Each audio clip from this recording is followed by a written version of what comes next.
Sebelum masuk pada video simulasi, kita akan membahas acuan mengajarnya, yaitu rencana pelaksanaan pembelajaran.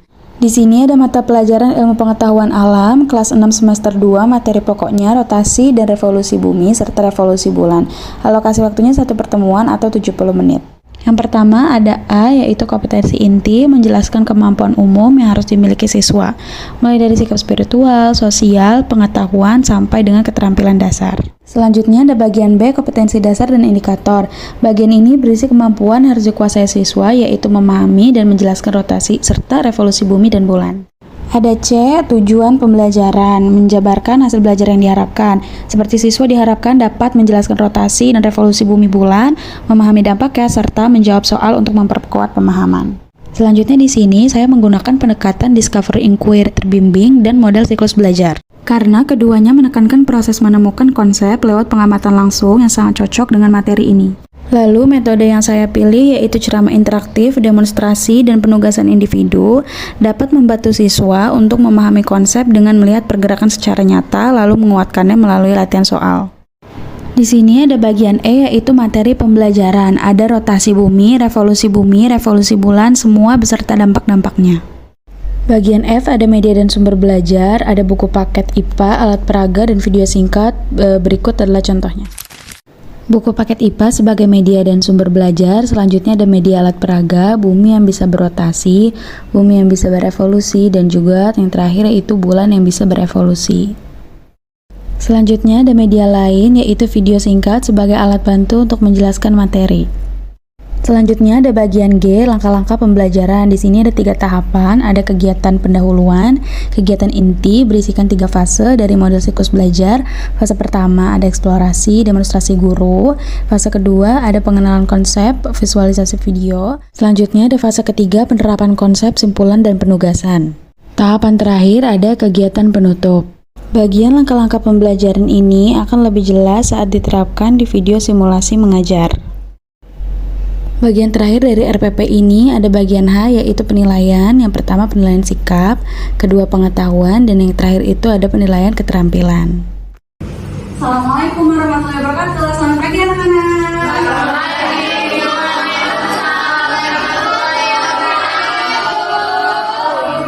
Oke, sebelum kita mulai belajar, alangkah baiknya berdoa terlebih dahulu. Ketua kelas tolong dipimpin doanya ya. Teman-teman, setelah pelajaran, alangkah baiknya kita berdoa dimulai. Berdoa selesai. Oke. Hari ini kita akan membahas mengenai rotasi revolusi bumi dan juga revolusi bulan. Oke, sebelum itu, anak-anak ada yang tahu nggak kira-kira matahari itu terbit di sebelah mana? Barat. Tenggelam sama terbit nih, kadang-kadang tuh banyak yang bingung terbitnya di mana? Betul, jarak betul, terbitnya di timur dan tenggelamnya di Tapi sebenarnya itu beneran nggak sih matahari itu terbitnya beneran ada terbit dan tenggelam, atau sebenarnya itu bumi yang berputar, atau justru dua-duanya yang bergerak? Ada yang tahu nggak? Oke, jadi hari ini kita akan membahas materi tersebut. Sebelum kita mulai ke materinya, kalian bisa buka dulu buku paket di halaman 145 di bab 12, materi rotasi ya. Dibuka buku paket dulu. Oke, di sini ibu punya alat bantu supaya kalian lebih bisa membayangkan seperti apa sih sebenarnya sistem di atas surya kita. Di sini itu ada matahari, ada buminya juga, dan ada bulan. Dan ini tuh jalurnya itu semacam orbitnya ya. Nah, yang pertama itu materi kita ada rotasi. Kalian bisa lihat di buku, materi pertama kita itu adalah rotasi bumi. Rotasi bumi itu apa? Rotasi bumi adalah bumi yang bergerak melalui porosnya sendiri. Jadi bumi bergerak melalui porosnya sendiri, atau ini di sini ibu punya video supaya kalian lebih bisa lebih jelas untuk membayangkannya ya. Oke. Nah, di sini kelihatan nggak di videonya? Ya.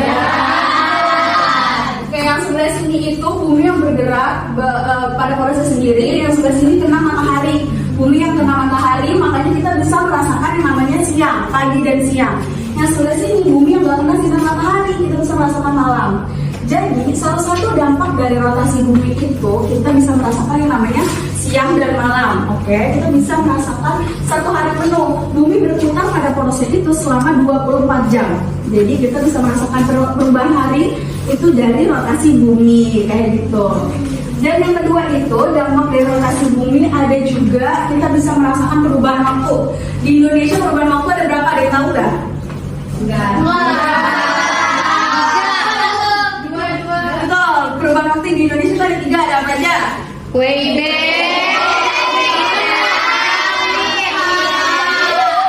Waktu Indonesia bagian barat, waktu Indonesia bagian tengah, dan waktu Indonesia bagian timur. Bumi berputar pada porosnya itu, berputarnya itu dari barat ke timur ya anak-anak. Terus, jadi makanya itu karena bumi berputar dari barat ke timur, makanya sebelah timur itu dia jauh lebih cepat dibanding sebelah barat kayak gitu. Sebelah timur itu contohnya kalau di Indonesia itu kayak bagian Papua ya anak-anak. Jadi Papua itu 2 jam lebih cepat dibanding bagian barat, bagian kita gitu. Nah itu tadi beberapa dampak dari rotasi bumi. Yang kedua itu ada di sini bisa dilihat bumi berevolusi ya. Bumi berevolusi. Jadi bumi mengitari matahari kayak gitu.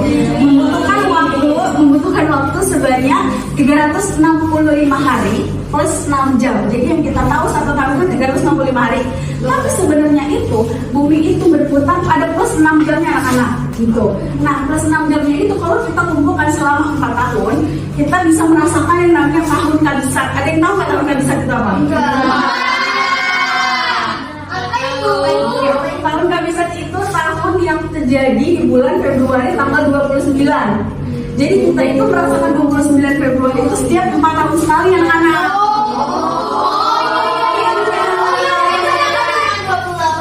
Iya, jadi setiap 4 tahun sekali kita bisa merasakan namanya tahun kabisat. Jadi tahun kabisat itu dari 6 jam itu, 6 jam kalau kita kumpulkan selama 4 tahun, itu kita bisa merasakan yang namanya tahun kabisat anak-anak. Dari bumi berevolusi ya anak-anak. Di sini juga ada contoh videonya nih supaya kalian juga bisa membayangkan jauh lebih jelas. Apa itu?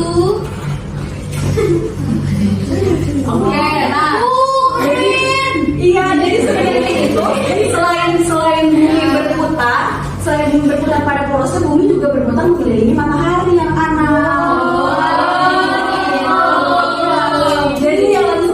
Itu ada 2 pergerakan juga ya. Di sini bukan bumi berputar pada porosnya aja, tapi bumi juga berputar mengelilingi matahari kayak gitu. Nah, ada dampak lain juga dari revolusi bumi itu adalah kita bisa merasakan namanya pergantian musim. Di Indonesia ada berapa musim coba? Ada.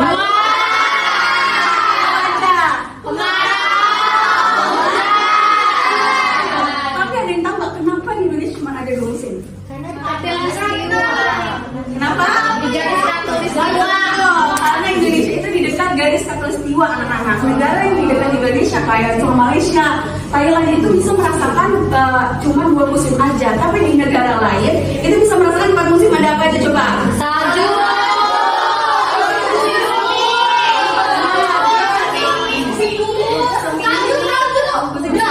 Iya. Negara yang dekat dengan khatulistiwa baru bisa merasakan 2 musim aja kayak gitu. Oke, itu tadi beberapa dampak dari revolusi bumi ya. Selanjutnya itu yang terakhir ada revolusi bulan. Jadi bulan yang bergerak mengelilingi bumi. Bulan yang bergerak mengelilingi bumi. Nah, bulan mengelilingi bumi itu membutuhkan waktu sebanyak 30 hari yang kita semua tahu, tapi sebenarnya itu cuma 29,5 hari. Ya, jadi tapi kita itu supaya memahami konsep dengan baik, kita tahu cuma 30 hari gitu. Terus kita salah satu dampak dari bulan berevolusi juga kita bisa merasakan yang namanya perubahan untuk bulan atau berfase. Jadi kalau misalkan kayak semalam nih kalian keluar, kalian ngeliat bumi kok, kalian lihat bulan tuh bulannya bulan sabit ya, tapi beberapa hari setelahnya bulannya berubah lagi bentuknya.